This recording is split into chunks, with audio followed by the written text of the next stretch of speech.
Welcome to another exciting episode.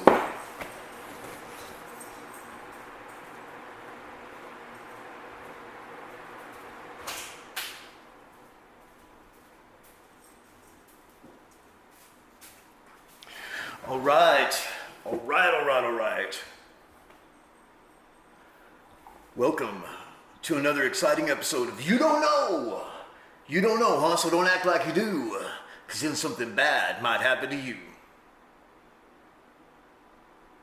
And I'm talking to you. Oh!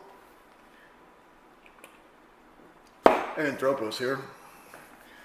This is the first broadcast I've done, maybe not taped, but done since the Randy Moggins interview. I appeared on Off Planet Radio, which is an internet radio show, very popular one at that, and hosted by the great Randy Moggins, who's a really impressive guy. He's a deep thinker. He's also an experiencer. According to him, he's not a super soldier. Other people had called him a super soldier, and I think he likes to shy away from that moniker.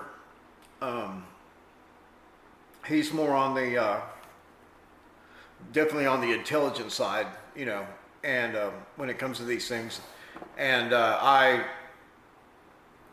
we know that he's had some experiences and stuff when he was younger and everything, and I don't have any reason to think that he's being controlled or influenced right now more than any of the rest of us, So it's very subtle, these things. And at the end of the day, we're all under some type of influence or some type of quote unquote mind control.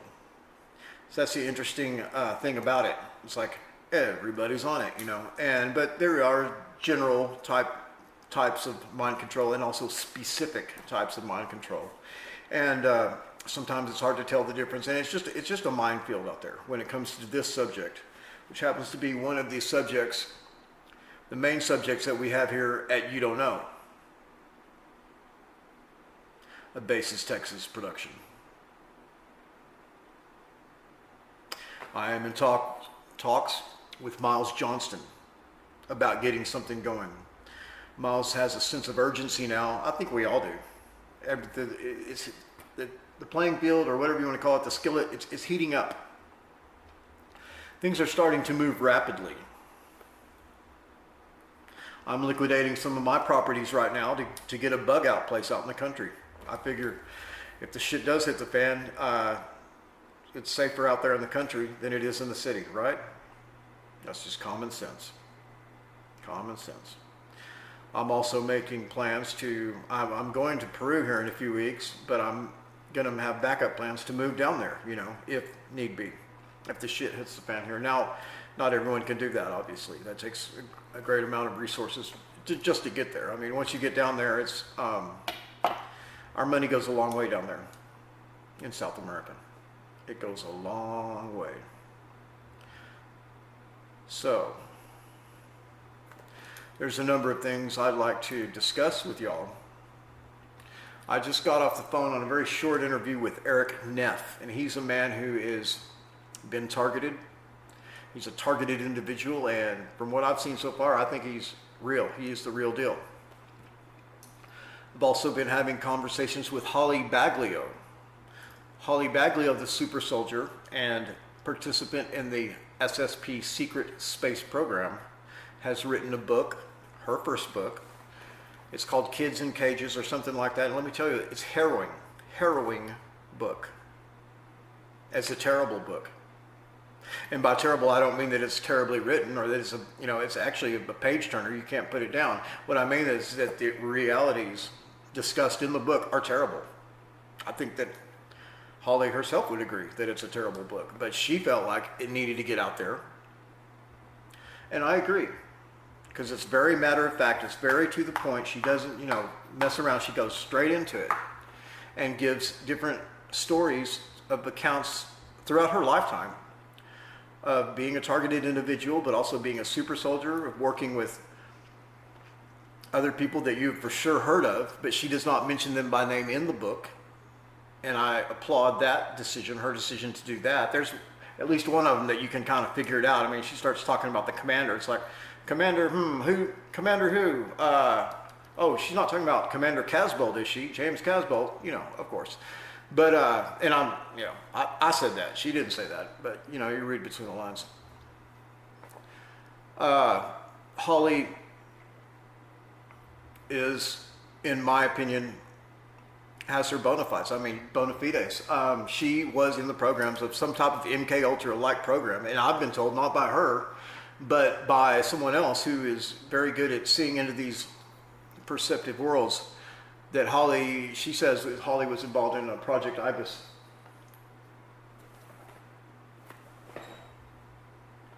Hello?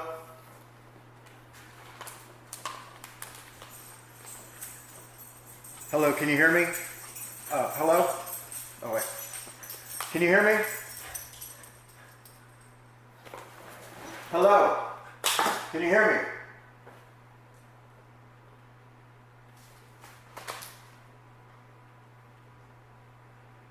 Okay.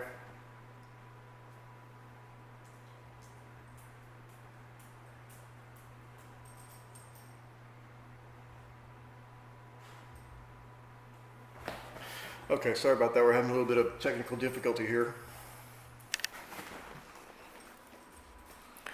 So anyway, we're in talks with Holly Baglio to possibly do an interview with her. Holly has been interviewed by me on my show before, more times than you've seen, because a couple of those we really couldn't air because of different types of things she was going through at the time, which it just, you know, might have sent the wrong message, or, you know, truthfully, they were too intense. She was really going through some intense gang stalking and stuff like that at the time.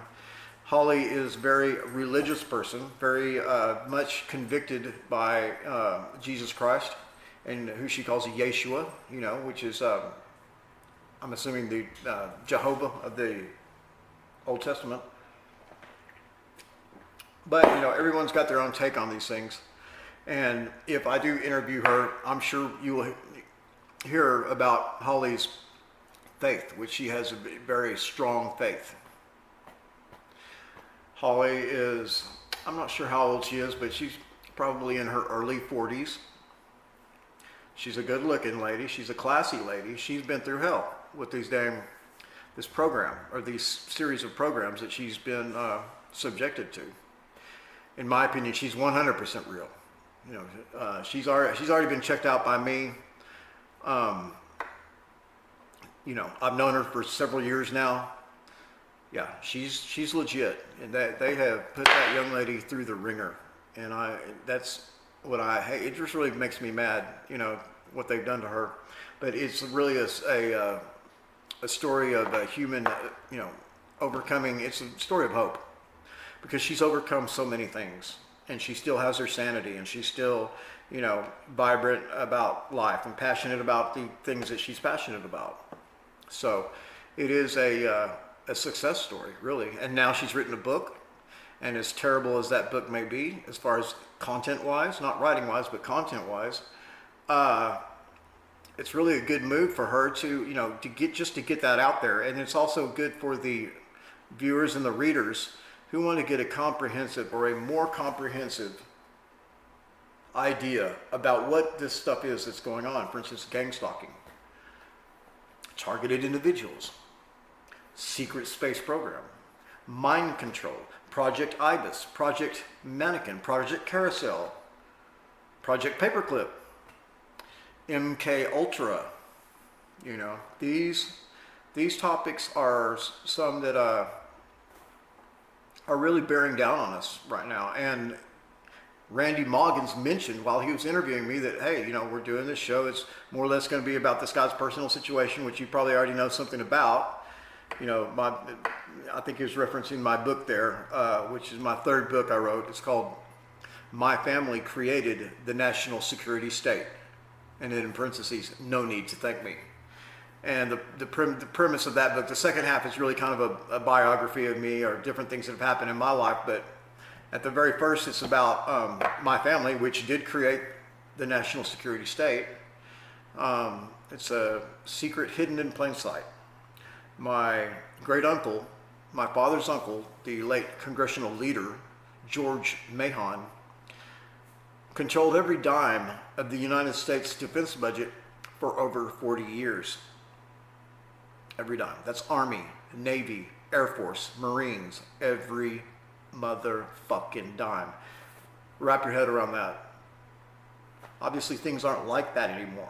But back in the last century, there for at least 40 years, that's how they were.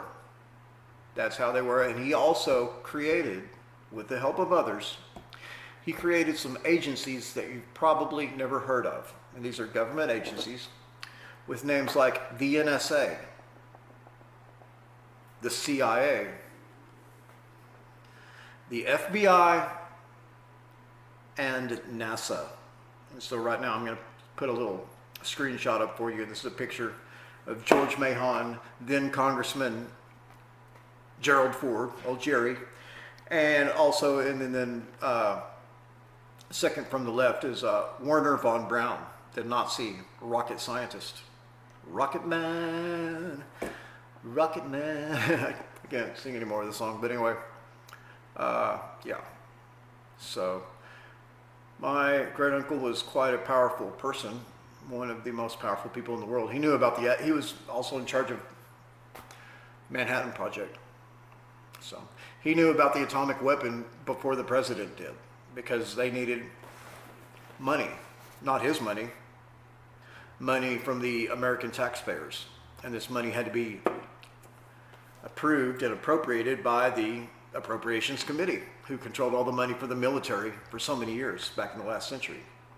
And my great uncle was the chairman of that committee that had all the money. So he had knowledge and was privy to many things, like the National Security Act, like MK Ultra mind control, like Project Paperclip, on and on. Just go down the list. Just go down the motherfucking list. And according to William Cooper, the late Bill Cooper,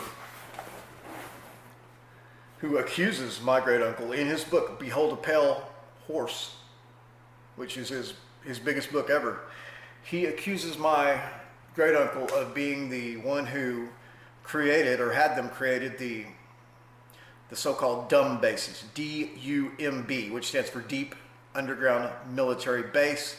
But they left one word out of it, and that's A, because it's a military/alien base, supposedly. Da-da-da-da, aliens, UFOs, you know. What's going on? What is going on? You know, there's so many people waiting for disclosure. Oh, they're waiting for disclosure. They're going to be waiting for a while, if you ask me. You know why? Because there is no fucking disclosure. There never will be any disclosure. No disclosure. No disclosure. Why? Why do I say this? Why do I say they're not? Well, the government's letting out reports all the time saying there's, you know, recognizing the fact that off-planet, you know, craft and stuff like that. Listen.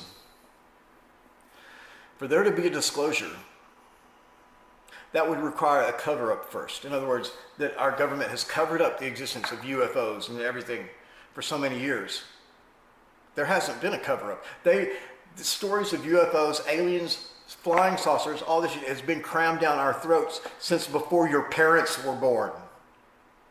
We've been fed a steady, force-fed, a steady diet of UFOs, aliens, ET, Star Wars, Close Encounters of the Third Kind, you name it. Battlestar Galactica, Star Trek, right? This is ingrained in your mind. Everybody knows who Mr. Spock is. Live long and prosper, huh? But there's been a cover-up. Oh, no, there's been a cover-up. You know, we've never heard of this aliens and spaceships and all this shit. Fuck that, man. It's just been forced down our throat. Now, I'm not saying it's not real. I'm not convinced it is real. Now, I am convinced that there is a reality behind these UFOs. Absolutely, I'm convinced of that. Am I convinced that they're from outer space? No. I'm not convinced of that. I was convinced of that for probably 35 years. Most of my life, I saw myself as someone who is slightly ahead of the curve with a lot of things, you know, reality and culture and stuff like this, as UFO lore. For so long, I was so smug in my, assertions and, beliefs, believing in all this stuff, just believing, oh yes, UFOs, aliens going around in nuts and bolts spaceships, high, tech materials and stuff like that. Am I convinced of that anymore? No, I'm not. I'm convinced that these UFOs, whatever they are real. Hell, I don't even know that they're machines. They may be living somehow, or they may be a cross between machine and craft.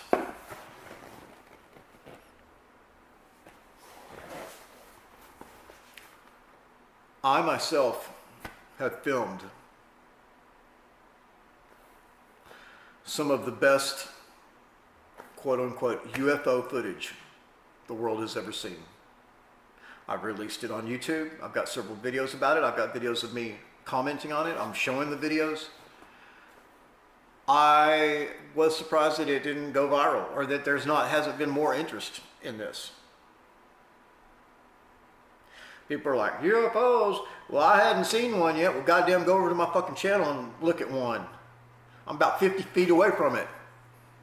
Oh, but the debunkers, someone said, oh no, that's not a UFO. You're just like shining a flashlight down a toilet paper roll or something like that, a paper towel roll. I'm like, look, I don't know what it looks like when you shine a flashlight down a paper towel roll, but I can tell you what it doesn't look like, and it doesn't look like that motherfucking footage that I took.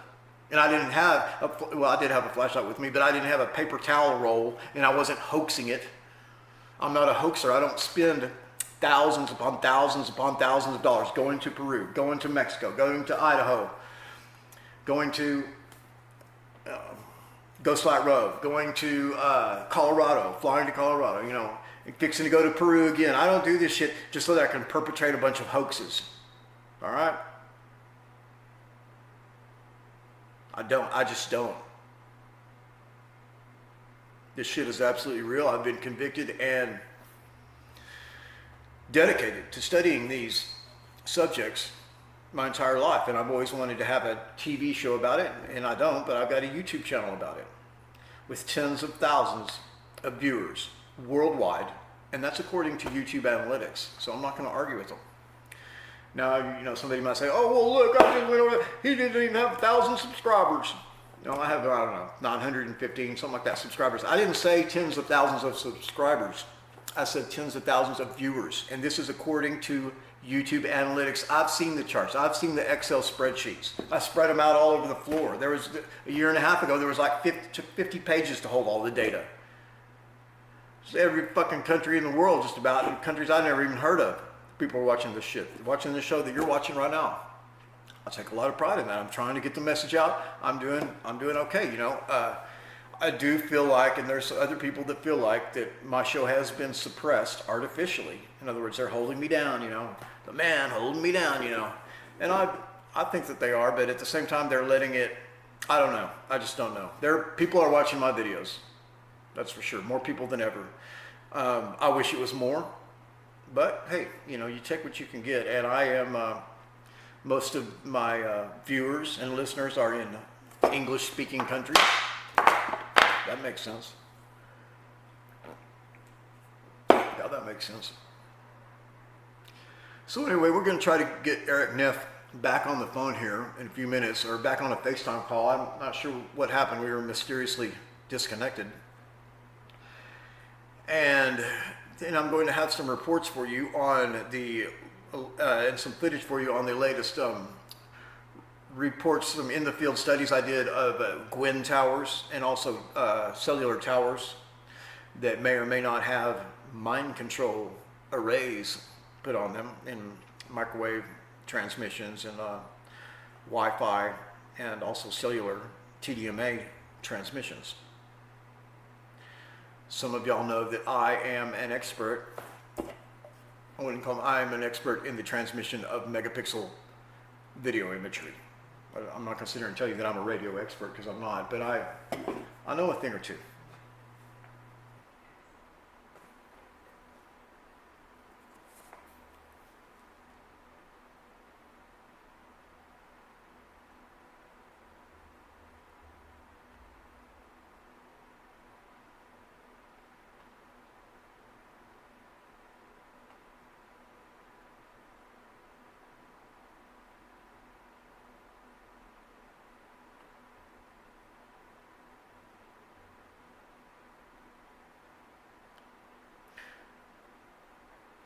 Okay, so gotta take care of some pressing business. We're gonna edit this one down a little bit. I'm gonna encourage y'all to hop over and see my video about kind of the martial law that seems like it's coming, you know, and everything like this. And we'll try to keep you advised. Miles Johnston on the Basis Project is putting out a lot of good content right now. I've noticed a lot. They've had a Jerry Sargent on there, and he's had a lot of really compelling guests recently. And Miles and I are in talks about what it might take to establish another type of platform to get the word out, to save humanity. All right? Be good now. Anthropos, checking out.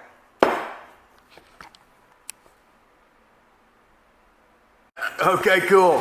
Oh, that's perfect. Yeah, you can see I've got this. Like that? Yeah, and let me grab a beer right quick. All right.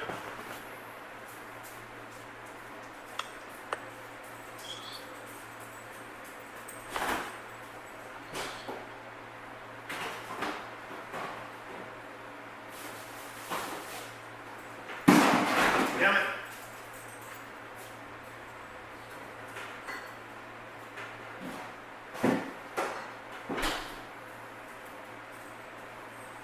Okay, let me grab these headphones.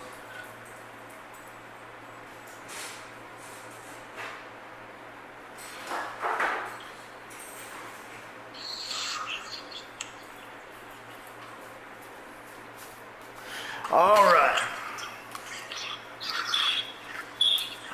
Hey, Doc.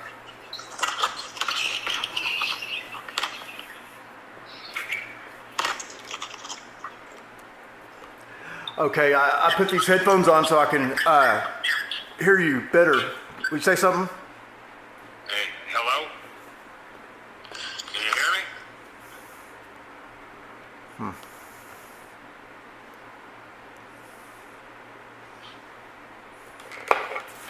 Okay, can you hear me now? Yeah? Okay, I can hear you too. For some reason the headphones weren't working.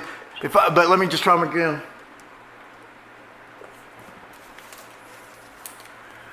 Okay, say something right quick. Hello? Okay, I'm just gonna go without the headphones. Dead. Ooh, all right. So where are you at, Eric? I'm in the Black Hills in South Dakota, about 10 miles from Sturgis. Cool. So is that North Dakota or South Dakota? South Dakota. Now in South Dakota, they do not have a legal medicinal marijuana there, do they? No. Okay, all right. No. You and I are on a Facebook group together. I think it's called Targeted something. Yeah, like targeted in traffic or something like that. Yeah. It's weird. There's a lot of angst and there's a lot of rude people on that, group. Right. I thought that was kind of weird. Yeah, I just try to be, I don't know. I don't know. I just try to help people that with my experience that I've had, and just, I tell it how I see it on there. I don't know. But I don't sit there and call somebody out and call them a perp or anything, and they do a lot of that on there, Oh, you mean the perps themselves will get on there? Oh, yeah. Yeah, I mean, it's a perp magnet, basically. Right, they try to debunk everything you're saying on there even, and it's supposed to be there for people like us, to try to talk and work it out, Absolutely. Let me put on a hat right quick.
All right.